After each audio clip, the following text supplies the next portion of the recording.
Assalamualaikum. Waalaikumsalam warahmatullahi wabarakatuh. Biasa. Dari mana bro? Habis ngajar. Gimana itu kata ceritanya? Ini masalah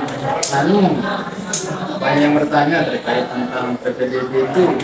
PPDB? Ya. Ini yang ada brosurnya nih. Tinggal kasih tahu ini aja. Kira-kira apa saja persiapan yang harus dipersiapkan di PPDB? Oh, kalau persiapan itu sebenarnya kan ada nih di bagian persyaratan. Sudah dijelaskan secara rinci dari fotokopi raport, akte dan seterusnya sampai dengan yang terakhir satu asesmen dan juga penghasilan orang tuanya. Terkait dengan surat keterangan selesai belajar, kemudian kartu asesmen SD. Oh iya, di sini ada 3 informasi sebenarnya yang perlu mungkin dicermati ya oleh para pendaftar nanti. Yang kita tuliskan di persyaratan itu, yang pertama adalah kartu bantuan pemerintah. Itu hanya bagi yang memiliki. Kalau tidak memiliki ya tidak perlu ribet memikirkannya, iya tidak usah dipaksa. Kemudian surat keterangan selesai belajar bagi yang sudah ujian dan sudah mendapatkannya. Kalau belum ujian atau belum diterbitkan surat keterangan selesai belajar, ya dipending dulu. Besok dibawa ketika pendaftaran ulang kalau lulus. Oh, boleh ini cantumkan berarti ketika mendaftar itu. Boleh. Kemudian kartu asesmen. Kartu asesmen ini semua kelas 6 seharusnya punya. Kalau bahasa kita dulu kartu ujian sekolah. Ya, kartu US gitu ya. Kartu ujian sekolah. Kalau yang dulu nih kemarin nih karena UN kan sudah dihapus. UN itu sudah tidak ada. Kalau madrasah menyebutnya ujian madrasah. UAM BN, UAM. Kalau sekolah, ujian sekolah, UAS, ujian akhir sekolah. Nah, ujian akhir sekolah dengan ujian akhir madrasah itu pasti punya kartu. Nah, kartu itu yang dimaksud dengan kartu asesmen. Kartu asesmen atau kartu ujian sekolah bagi anak SD. Dari mana didapatkan? Dari sekolahnya. Seharusnya SD itu mencetak kartu peserta ujian sekolah. Atau MI, apalagi di MI, setahu saya di Kemenak itu ada posnya, pos asesmen madrasah 2024. Di situ diwajibkan sekolah atau madrasah gitu, untuk mencetak kartu asesmen siswanya. Itu sih ini. Terkait dengan ini, kira-kira nih kalau misalnya kita mau daftar nih secara online atau offline? Oh, online dong. Online. Oh, madrasah kita kan online. Di browser juga ada tuh. Di bagian bawah tuh di website pendaftaran bpdb.mpsn1lombok.com. Jadi di situ nanti semuanya dijelaskan. Tapi banyak yang bertanya, ini belum bisa nih kebuka nih. Oh, iya. Bisa. Ada yang bilang belum bisa kebuka, yang memang belum saatnya. Kan di sampingnya itu ada nih alur pendaftaran online itu dimulai dari tanggal 29 April.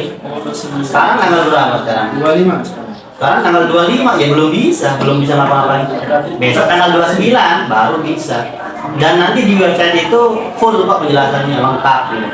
Bahkan dari persyaratan apa yang harus disiapkan, termasuk kita cantumkan juga di website itu yang informasi di brosur ini gitu.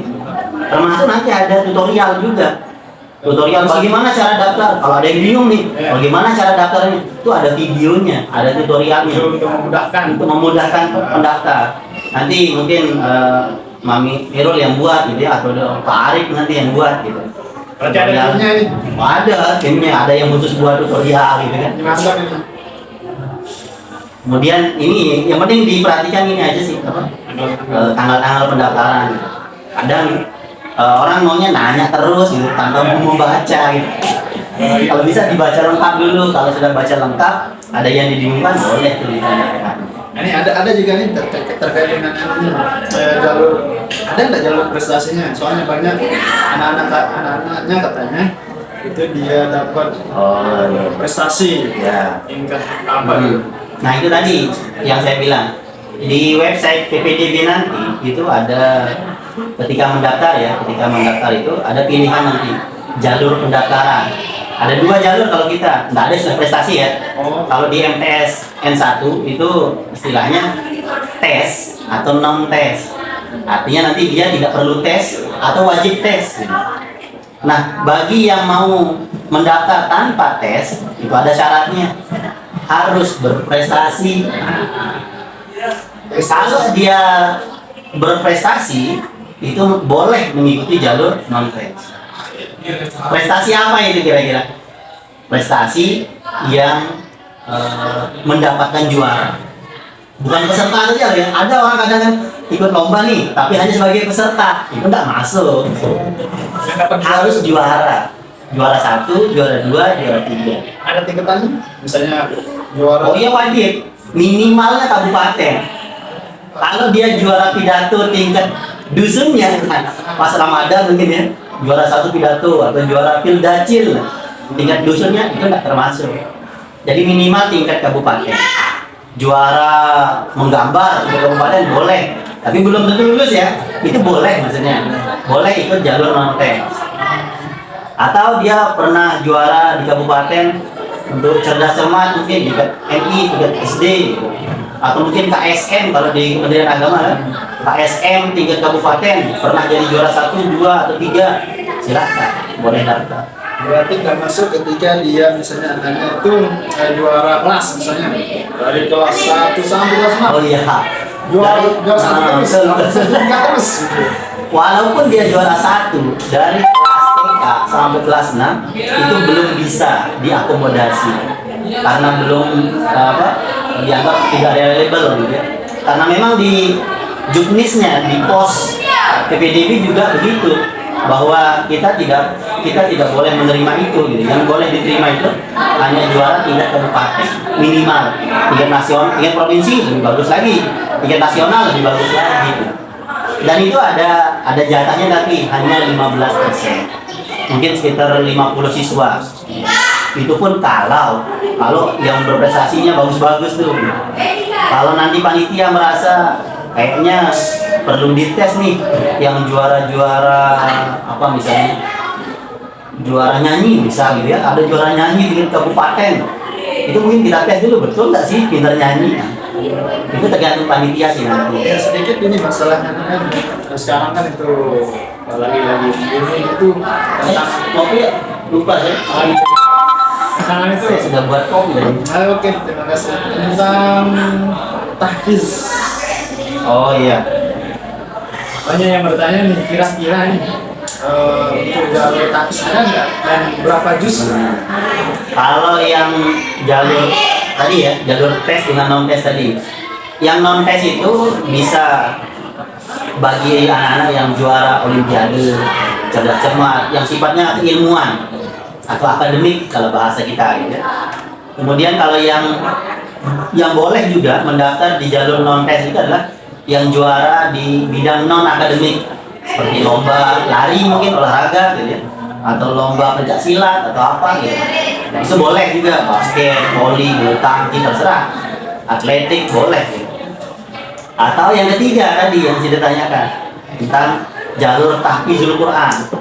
Anak-anak yang menghafal 1 juz atau lebih itu boleh memilih jalur non tes. Atau dia juara MTQ, boleh itu memilih jalur non tes. Tapi ingat sekali lagi minimal juara MTQ tingkat kabupaten.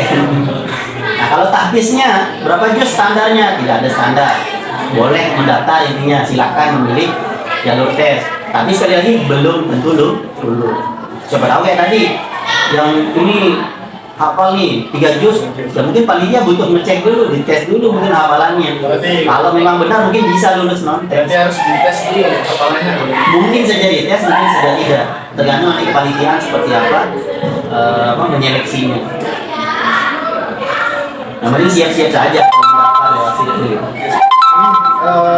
Juga sedikit mungkin ini terakhir mungkin banyak keluar kan yang mungkin apa namanya tidak bisa pakai HP atau mungkin tidak ada HP-nya mungkin. Bagaimana Oh solusinya? iya. Kalau ada pendaftar nanti yang mungkin tidak punya HP gitu ya, atau agak susah mengakses online. Kalau pengalaman tahun-tahun kemarin itu memang panitia menyediakan waktu untuk membantu pendaftar yang seperti itu. Biasanya 2 atau 3 hari. Nanti dibuka tuh layanan bantuan pendaftaran. Secara online atau Tapi offline? tetap online pendaftarannya. Hanya saja mereka boleh datang ke sekolah sini di MT1 gitu. Nanti mereka tinggal bawa berkas, kemudian kita bantu di sini. Tapi itu tidak lama, hanya 3 hari dibuka. Makanya penting memantau nanti websitenya plus FB-nya MTS, Facebooknya dilihat tuh, atau ada TikToknya juga, ada IG-nya. Apa namanya? Humas Madrasah dilihat. Dicek saja di situ. Atau di YouTube-nya di Matsalta TV bisa. Itu sih yang intinya pendaftar itu lihat-lihat deh medsos kita.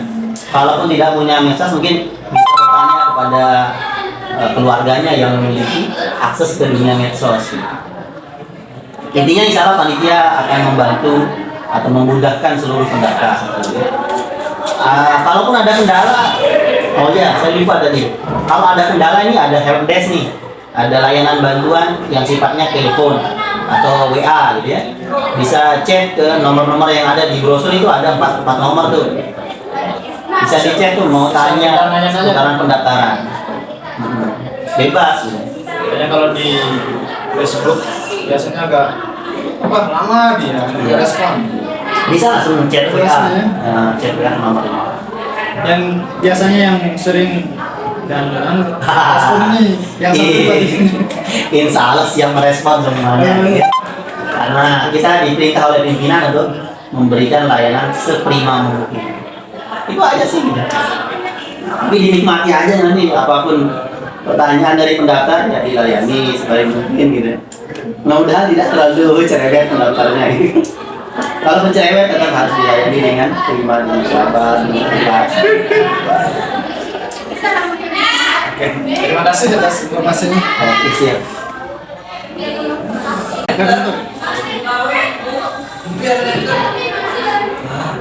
Maaf sebelumnya bang, diskusi kita tadi itu saya rekam tadi. Iya, rekam. Oh ini, astagfirullahaladzim. Oh iya, bagus. Mungkin bisa ditampilkan tuh di YouTube-nya Mas Alda tuh.